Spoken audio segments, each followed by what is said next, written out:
This is MIcornus Phokane, the leader and the founder of Church Governance Solutions. Today, we want to deal with things that irritate pastors the most in the church. Those things that irritate pastors the most in the church.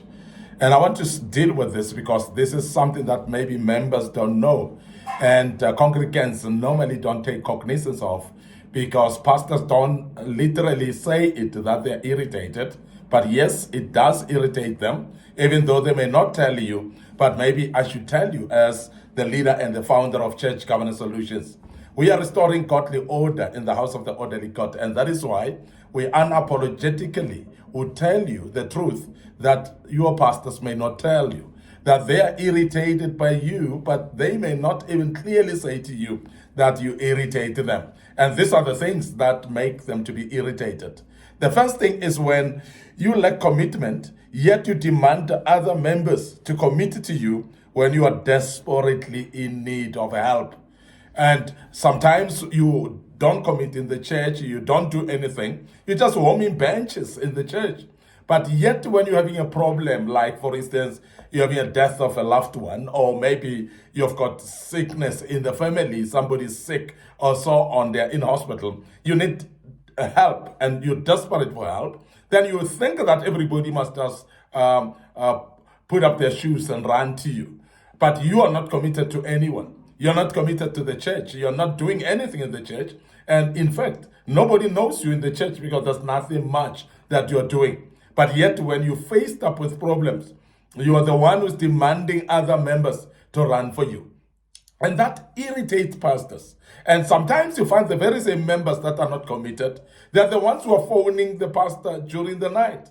They're the ones who are actually demanding the services of the pastor, while they themselves are not committed, while they are nowhere to be found. They are actually contributing nothing into this particular vision, but yet they would love the vision to impact them. And this is something that irritates pastors. And we want to tell you right on your face so that you know in advance that pastors may not tell you, but we will tell you as Church Governance Solutions that it irritates your pastor for you not to be committed, but yet demand other members to support you.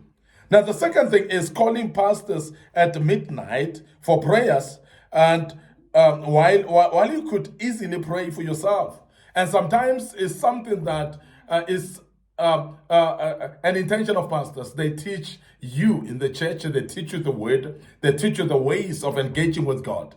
They actually expect you to be growing like a child that has been nurtured to growth.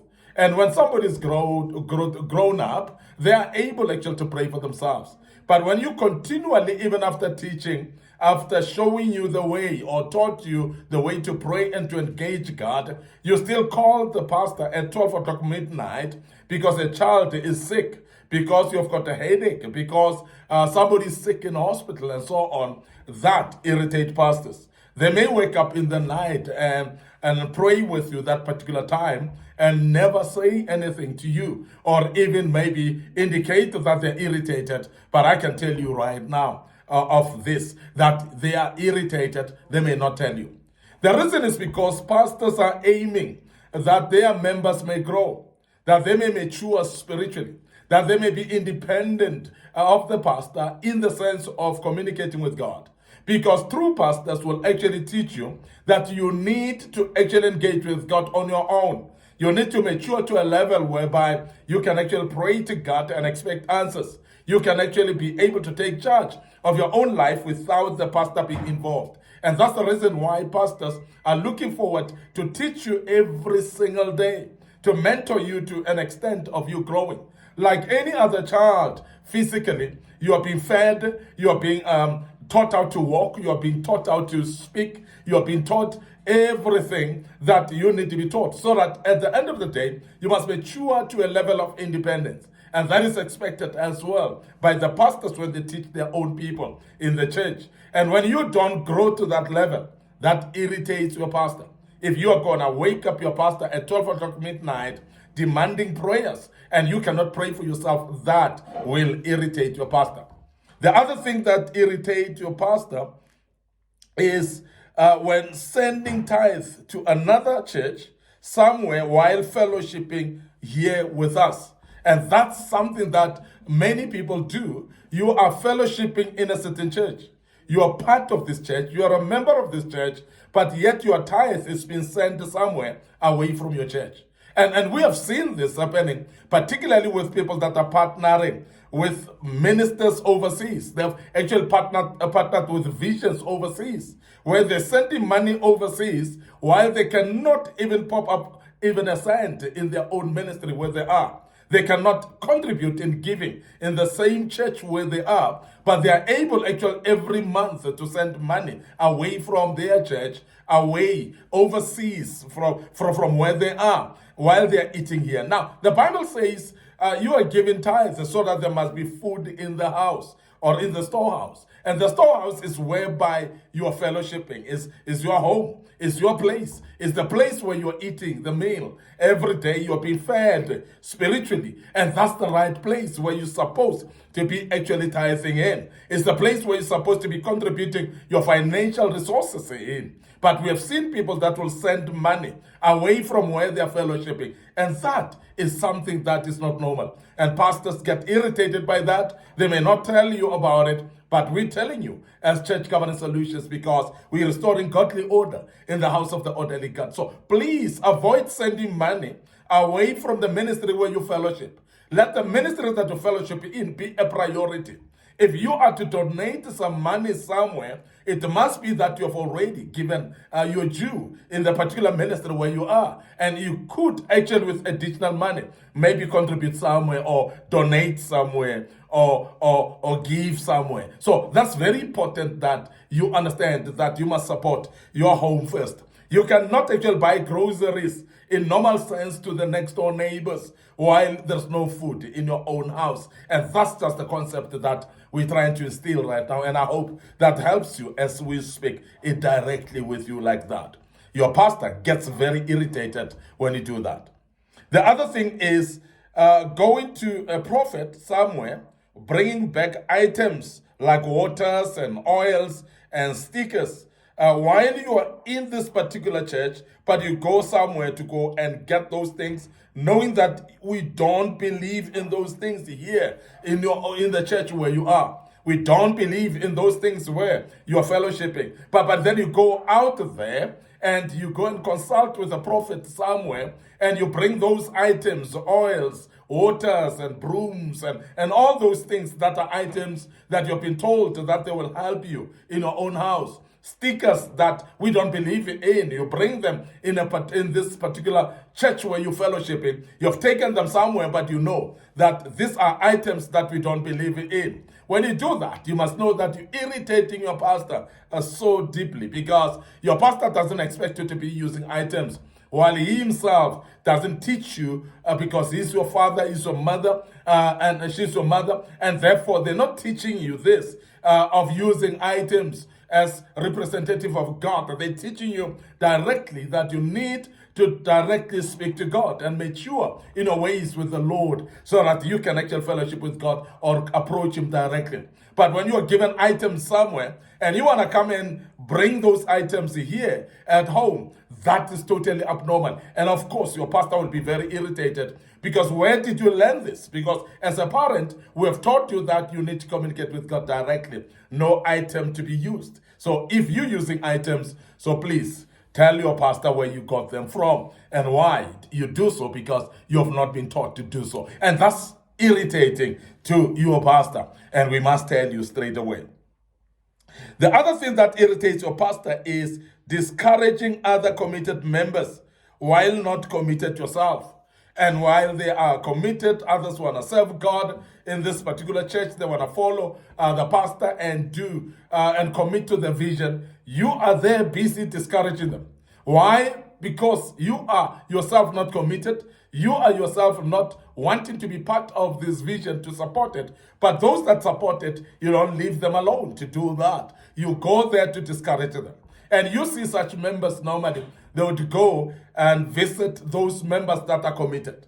And they will speak actual words that are discouraging to the members that are committed in the church, and they discourage others from being involved. You yourself, you're not involved, but you're discouraging those that are involved. And we want to emphasize this. That irritates your pastor, because your pastor would expect you, if you don't want to participate, please fold your arms and sit there. But don't go to an extent of discouraging those that are participating, because that is evil on its own. And your pastor is not happy about that. And he is irritated to the core because of that. And we want to tell you right on your face.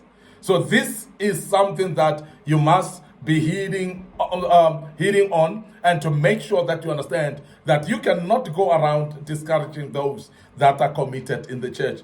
If you don't want to be committed yourself, please don't be, but don't actually discourage others that are committed.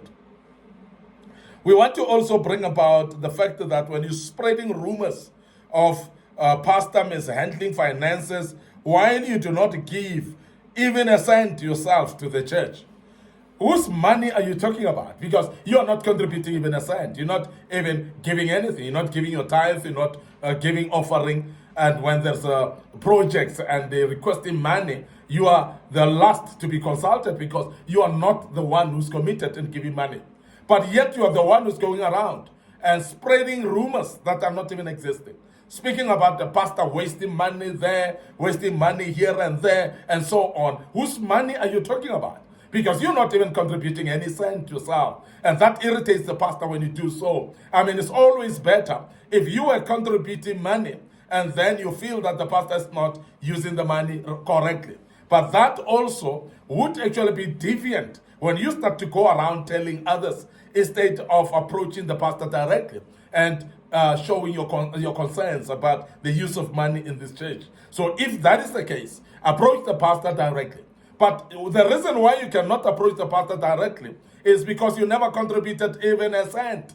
And if you don't contribute even a cent, so you've got no right to speak anything about the money of the church while you yourself are not contributing. And that's very, very vivid and very clear. And I hope that you understand that as well. Now, we want to close by saying, when you're judging and undermining others while you are not perfect yourself, that irritates your pastor. Because there are those that are busy judging people. There are those that go around judging others' errors and mistakes. But while you yourself, you're not perfect, but you keep on hammering on the mistakes and errors of other members of the church, and you condemn them by doing so.